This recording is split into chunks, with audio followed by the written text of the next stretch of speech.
Mes petits livres d'or, le roi lion, les plus belles histoires. Depuis que le monde existe, toutes les créatures, de la fourmi à l'éléphant, ont leur place dans le cercle de la vie.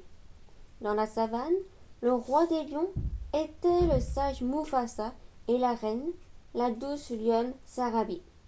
Simba, leur fils nouveau-né, allait hériter un jour du trône et deviendrait à son tour le roi lion.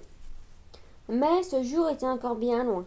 En attendant, Rafiki, le vieux singe, répandit de la poussière d'or sur le petit Simba et le tint bien haut dans ses mains pour que tous les animaux réunis autour du rocher des lions puissent souhaiter la bienvenue au futur roi de la savane.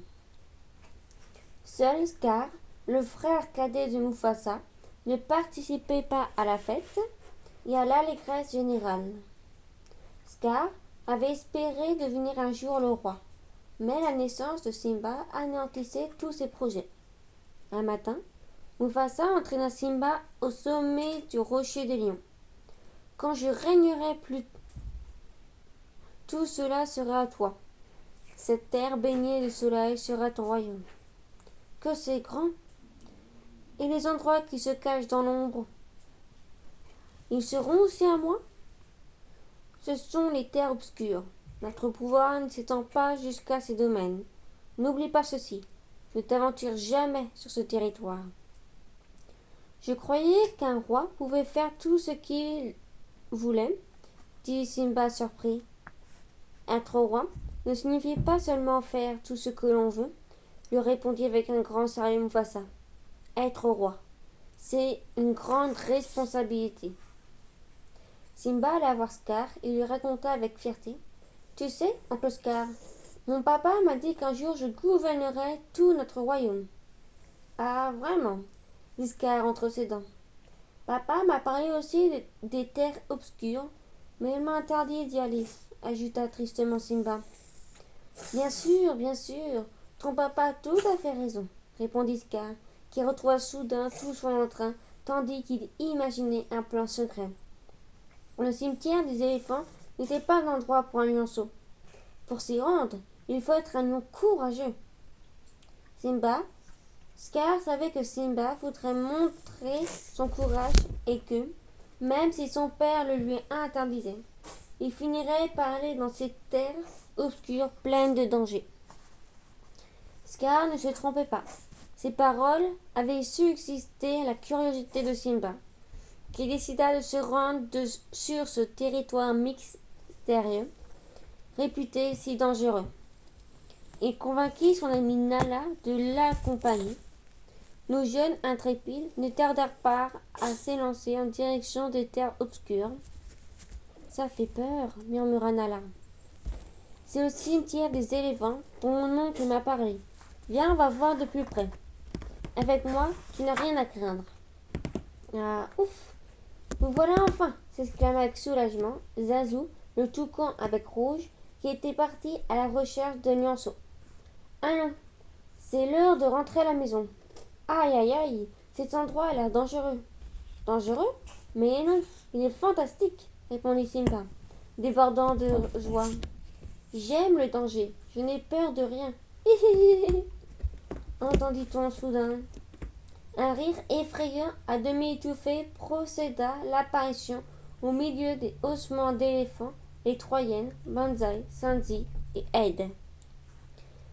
Les hyènes reconnurent immédiatement Zazu, le majordome de Mufasa, et déduisirent que le lionceau devait être l'héritier du trône, le petit Simba.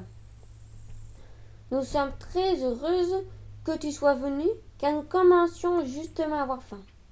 Je crois que nous allons faire un repas royal, dit malicieusement Sanzi, tout en salivant. Je demande une patte de lion. Non, deux, ajouta Banzai en se léchant les babines. Affolés, les lionceaux se mirent à courir, poursuivis de près par les hyènes. C'est alors que retentit un énorme rugissement qui fit fuir les hyènes, épouvantées. Mufasa apparut au milieu des rochers. Tu m'as déçu, Simba, dit gravement Mufasa quand ils furent seuls. Tu aurais pu mourir. De plus, tu as mis Nala en danger. Tu n'as pas écouté ce que je t'avais dit. Je voulais montrer que j'étais aussi courageux que toi.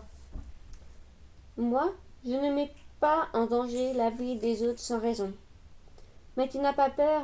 Je veux être comme toi, cria Simba. Aujourd'hui, j'ai peur, reconnut Mufasa. Peur de te perdre. Père et fils regardèrent ensemble le ciel plein d'étoiles. Papa, nous resterons toujours ensemble, n'est-ce pas demanda soudain Simba. Nos ancêtres nous regardent depuis ces étoiles. Quand tu te sentiras seul, ils t'aideront. Et moi aussi, un jour, je serai avec eux. Scar était furieux contre les hyènes, peureuses qui avaient laissé échapper Simba. Mais le lendemain, après réflexion, il décida de passer un accord avec elle. Il a promis que, si elle l'aidait à devenir roi, elle pourrait pénétrer à leur guise sur la terre des lions, et elle ne manquerait jamais de nourriture. Puis il entraîna Simba jusqu'à la falaise, où le lionceau innocent s'attendait à trouver une agréable surprise. Mais c'était un piège. Sur un signe de Scar, les hyènes déclenchèrent la panique, permit un grand troupeau de gnous, qui passait tranquillement dans la plaine. La terre tremblait sous le galop épouvanté des animaux, qui se précipitaient vers la falaise, là où se trouvait Simba. Le jeune lion s'accrocha à la branche d'un arbre, mais elle menaçait de se casser. « Secours, Mufasa, à l'aide! Simba est en danger !» cria Zazu. Le martèlement des sabots au galop ne s'arrêtait pas. Simba était sur le point de tomber, quand soudain Mufasa apparut, prêt à le saisir par le cou avec ses dents. Il l'attrapa et le lança sur un rocher en lieu sûr. L'imposant Mufasa était remonté sur la falaise, quand Simba vit subitement son père tomber depuis la hauteur et disparaître dans le nuage de poussière qu'avait soulevé le troupeau. Il n'y eut plus le moindre bruit. La poussière retomba. Alors Simba aperçut son père sans vue au fond du précipice. Comment aurait-il pu deviner que Scar avait poussé Mufasa, son propre frère? Que s'est-il passé? Tout est de ta faute, mentit Scar, faisant croire qu'il pleurait la mort de Mufasa. C'est un accident. Papa voulait m'aider, tenta d'expliquer Simba en pleurant à chaudes larmes. Personne ne te croira. Tout le monde t'accusera de la mort du roi. On ne te le pardonnera jamais. Va-t'en, Simba. Va-t'en et ne reviens pas, si tu tiens à la vie.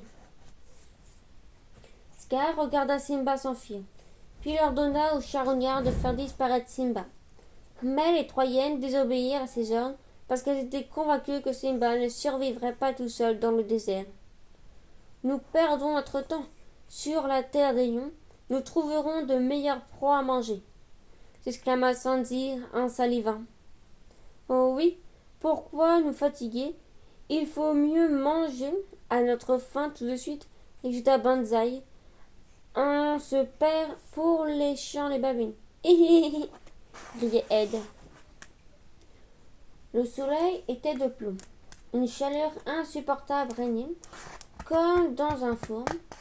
Simba, terriblement assoiffé, s'était évanoui sur la terre sèche et fissurée qui ne contenait plus une goutte d'humidité. Des vautours sinistres survolèrent l'endroit où il reposait. Simba serait sûrement mort si deux amis inséparables n'étaient pas venus à son secours. Timon, le suricate, et Pumba, le phacochère. Timon et Pumba eurent pitié du petit dos et s'occupèrent de lui avec tendresse. Simba ne tarda pas à retrouver ses forces. Le temps passa, et Simba presque oubliait qui il était et ce qui lui était arrivé. Il menait une vie joyeuse et insouciante, inspirée de la chanson de Timon. Hakuna Matata, mais quelle phrase magnifique! Hakuna Matata, quel chant fantastique! Ces mots signifient que tu vivras ta vie sans aucun souci. Philosophie, Hakuna Matata.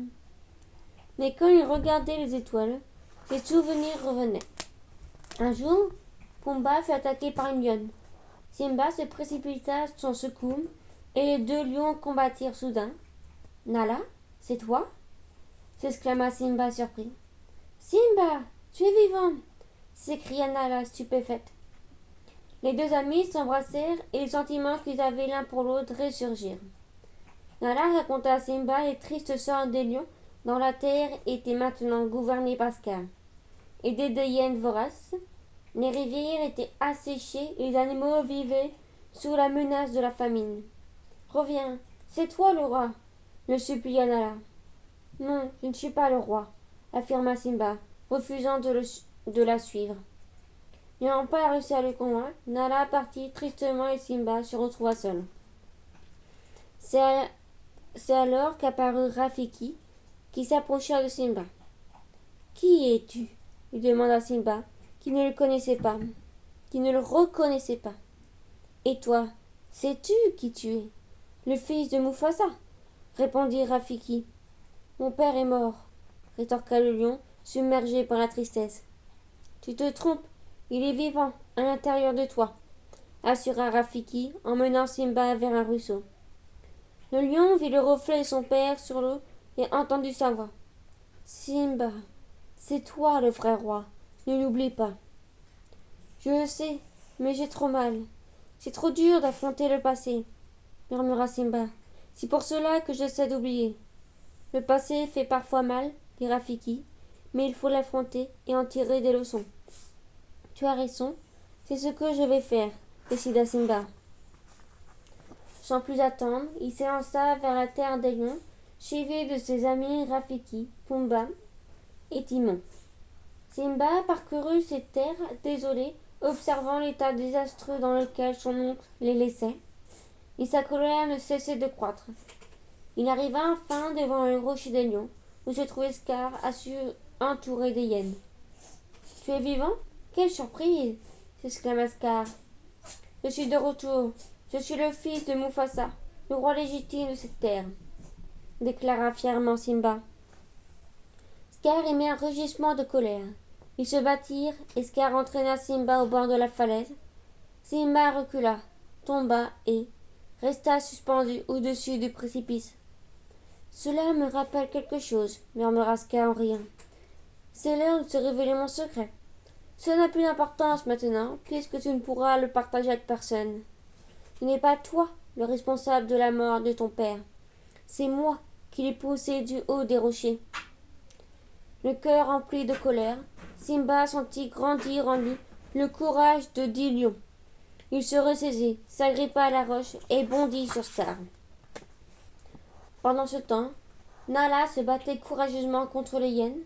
Elle les repoussa avec l'aide des autres lionnes et de Timon, Pumba et Rafiki qui s'étaient joints à elle. Après un long et rude combat, les hyènes finirent par se réfugier au milieu des rochers, tremblant de peur. Voyant cela, Scar tenta de prendre la fuite. Mais Simba parvint à l'empêcher et menaça son oncle. « Pitié, je suis le frère de ton père, » gémit Scar en le suppliant. « Va-t'en, Scar, va-t'en et ne reviens pas si tu tiens à la vie, » s'exclama Simba. Tout en faisant mine de partir, Scar se jeta sur Simba. Vif comme l'éclair, Simba s'échappa et poussa Scar en bas de la falaise. C'est ainsi que prit fin le règne de Scar. Simba reprit sa place légitime du roi lion et gouverna ses terres avec sagesse et justice. Quelque temps plus tard, le roi Simba et Nala, devenus reines, eurent le bonheur de donner naissance à une petite lionne. Une fois encore, Rafiki couvrit le bébé lion de poussière d'or, le tient bien haut devant tous les animaux rassemblés autour du rocher des noms pour accueillir le futur maître du cercle de la vie. Fin.